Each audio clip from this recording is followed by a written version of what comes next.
right. Well, thank you all for being here today. It's an honor to kick off this press conference, particularly because November is National Homelessness Awareness Month. And this issue that we're talking about today is an issue of housing justice across Michigan, and a very important issue, and I'm glad that we are tackling it. For too long in the state of Michigan, landlords have been able to, unfortunately, discriminate when it comes to source of income. So what that means is that if somebody comes forward with a Section 8 voucher, for example, or other type of income assistance for their housing, that unfortunately landlords can say, okay, well, we're not going to take your that income and give you housing here, which has led to an acceleration of homelessness, unfortunately, in the state of Michigan. And it's frankly an injustice that that landlords are further creating this stigma that really shouldn't exist for people that are on public assistance. Just because you have a Section 8 voucher doesn't mean that you won't be a good tenant. And it's unacceptable that we live in a society that allows that narrative to progress. And so for me, this bill package is really important because it sets a fair playing field and makes sure that everyone, regardless of their income, can get housing in the state of Michigan, or their income source can get housing in the state of Michigan. This is an important bill package. Specifically, my bill in this package would expand the Elliott Larson Civil Rights Act around source of income, which actually gives then the Department of Civil Rights the ability to actually investigate and enforce when there are violations of this law that are out there. And so this gives some teeth to the bill that you're going to hear about next from my colleague Robert Wittenberg, who has been a champion consistently on issues of housing justice across our state. Now he's in his third term in the House of Representatives. He's been a constant champion for these issues. But I want to thank you all for being here today. And with that, I'm going to hand it over to Representative Wittenberg. Well, thank you, Rep. Robbie, for your partnership on this important legislation. Again, good morning, everyone. I'm Robert Wittenberg, State Representative from the 27th District over in Oakland County. And, you know, when we talk about the essentials necessary to live here in Michigan, I think adequate housing is at the top of the list, especially as the temperatures drop and all the snow that we see surrounding us here. Yet too often, our neighbors are robbed of this necessity because of who they are and where they receive their income. And this isn't just a housing policy issue. We look at this as a civil rights issue. It's about protecting the rights and freedoms of all families all over the state.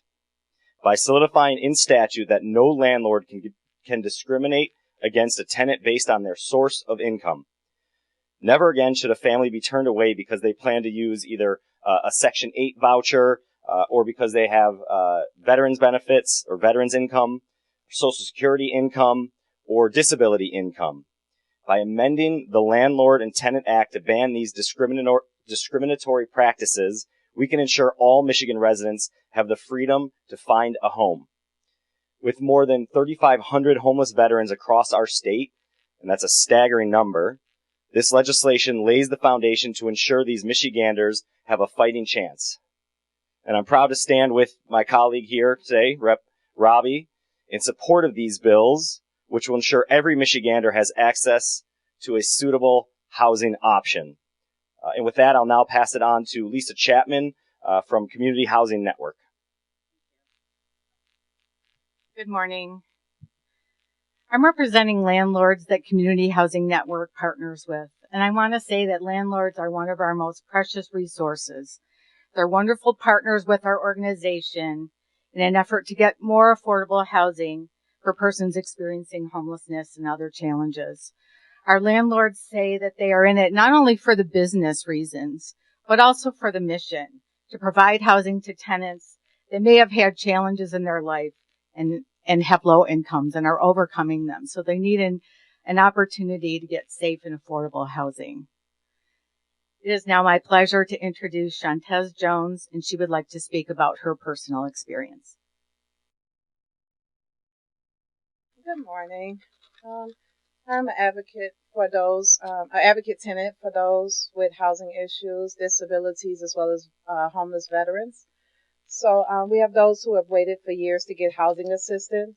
Families need it, but then there were more difficulties finding a place to live.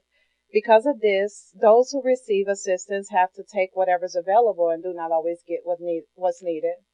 Not being able to find homes that work long term, unable to get into a home that meets our family needs because time is running out to find approved housing. There isn't much available.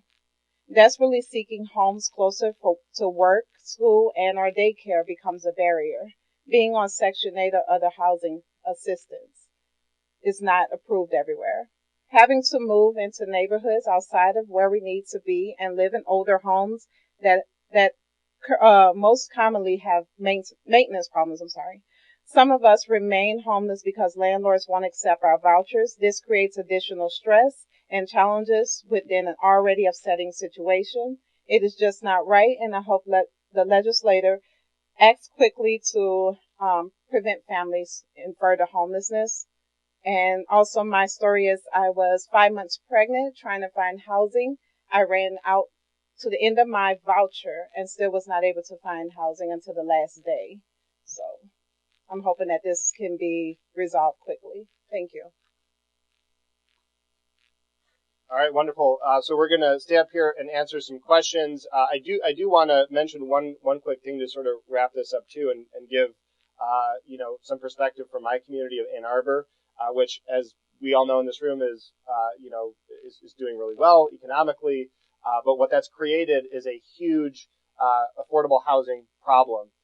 In fact, it is one of the top issues in my district, and we have folks that are working everything from as school teachers to even firefighters and police officers to folks that are working in food service that cannot afford to live in Ann Arbor. And so when you're talking about this income-based discrimination that's happening, it's happening in my community, and it's happening every day to everyday people. It's unacceptable. It can't go on. And if we want to solve some of these issues, this is where we need to start, because everyone deserves to have a roof over their head, especially in Michigan where it gets cold. We saw the snow the other day in November. It felt like January. Imagine if you didn't have a place to go in that was warm. And so many people in my community and across Michigan face that. Even people that have jobs that are trying to make ends meet, that are trying to pay for diapers for their kids and food for their families, that need some form of assistance, that are being discriminated against by landlords in my district and across the state. We can't keep that going. Now is the time to make that difference.